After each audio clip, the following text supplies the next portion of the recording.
So within the last hour, we've heard and seen pictures of an airstrike on Al-Ahli Hospital, which is in central Gaza City.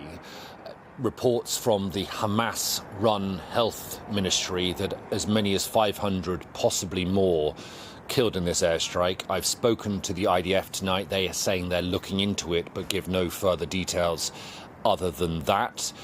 And when they say they're looking into it, they'll need to check whether their aircraft were in the region at the time, whether they might hit a missile depot nearby that caused a greater explosion. But I have to say, at this stage, it looks like they have hit a hospital. And hospitals and schools in Gaza, particularly under bombardment, are places of refuge.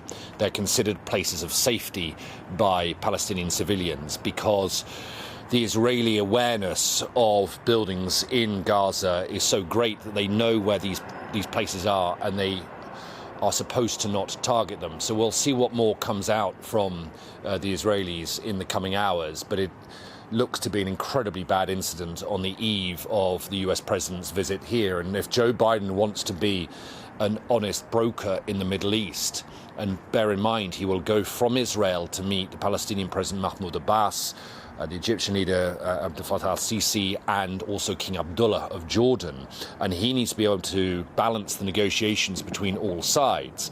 Well, whilst he will want to stand firmly behind Israel and Israel's right to defend itself after the terror attacks 11 days ago, he will also, if this does turn out to be an Israeli airstrike on a hospital, need to be very firm in his condemnation of that and his need for Israel to protect civilian lives in Gaza during their objective of eliminating Hamas.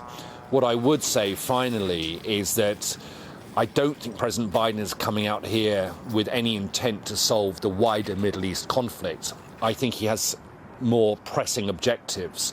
One is to create a humanitarian corridor to get much needed supplies into Gaza.